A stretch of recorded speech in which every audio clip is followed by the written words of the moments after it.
This video is sponsored by Ram Ram Group of Companies, co-sponsored by Nature House and Bhaiya Ji Silver Coated Ilaichi. पूरे प्रदेश में कोई कानून व्यवस्था की चीज नहीं, कहीं न्याय नहीं मिल रहा है और उसका परिणाम यह है कि लोगों को भटकना पड़ रहा है। सुनने में तो आ रहा है कि मुख्यमंत्री आवास में ही सब छिपे हुए हैं भ्रष्टाचारी लोग।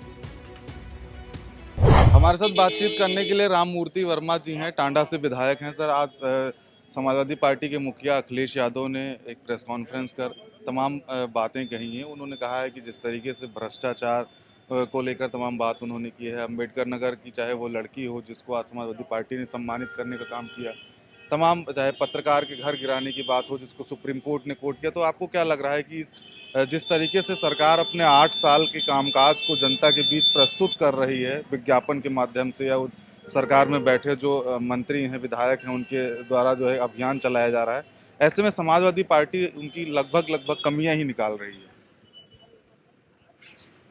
देखिए, समाजवादी पार्टी कोई कमी भाजपा की नहीं निकाल रही है। भाजपा प्रत्येक दिन हर घंटे लगातार जो कमियां हैं वही काम ही करती है।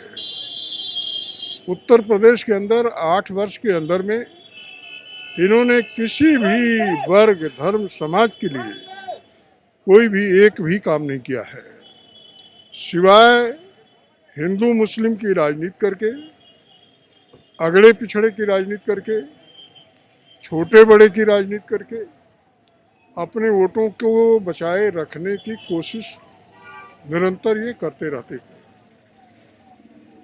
थाने तहसील, मैं समझता हूँ आज़ादी के बाद इतना भ्रष्टाचार कभी भी नहीं रहा उत्तर प्रदेश में। न पुलिस इतनी बेलगाम रही, न तहसील का कर्मचारी अधिकारी इतना बेलगाम रहा, न एसपी और कलेक्टर इतने बेलगाम रहे। ये सरकार की कमजोरी है या सरकार की मिली भगत से इस देश की जनता को लूटने का ये सब केंद्र बना हुआ है और सब मिलकर इस देश के लोगों को लूट रहे हैं। सर, समाजवादी पार्टी के राष्ट्रीय महासचिव हैं शिवपाल सिंह यादव, वक्फ बोर्ड जब दोनों सदन में पास हुआ तो उसके बाद उन्होंने एक बयान दिया कि जो देश है वो अब आंदोलन मांग रहा है।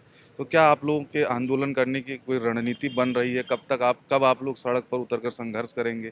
क्या रणनीति?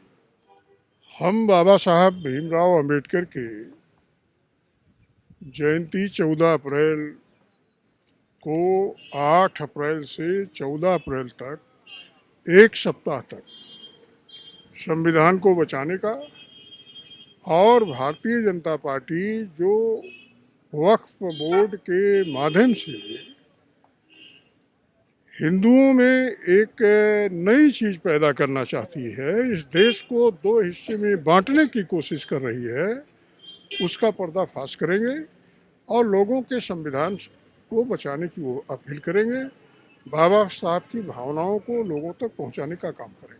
जिस तरीके से लगातार समाजवादी पार्टी वक्फ बोर्ड को लेकर आवाज़ उठा रही है, लेकिन वक्फ बोर्ड जब पास होना था बिल, तो उस बिल को देखा गया कि तमाम जो सहयोगी थे, जो मुसलमानों के वोट पे राजनीति करते थे, उनके तरफ से भी जो जब वोट किया गया तो वो वोट सत्ता पक्ष की तरफ ही गया। जितने लोगों ने वक्फ बिल के समर्थन में वोट किया है वो सब भ्रष्ट हैं, बेईमान पार्टी के लोग हैं।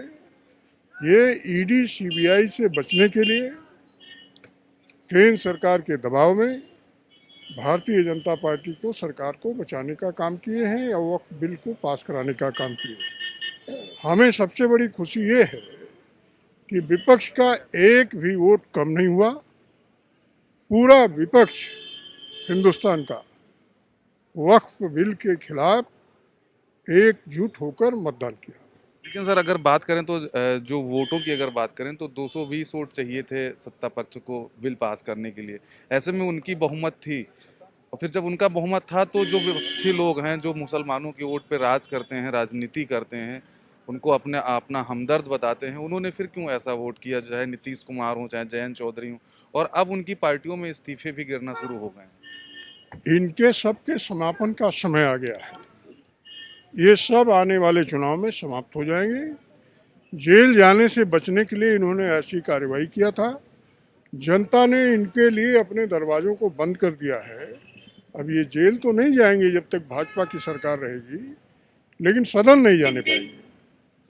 ये थे हमारे साथ बातचीत करने के लिए राम मूर्ति वर्मा, विधायक हैं टांडा। कैमरा पर्सन हरीश के साथ कृष्णा मिश्रा, खबर चौक, Lucknow. New Public Inter College, Lucknow. Admission open. For more information, call 0522 282232 or 7755 089585.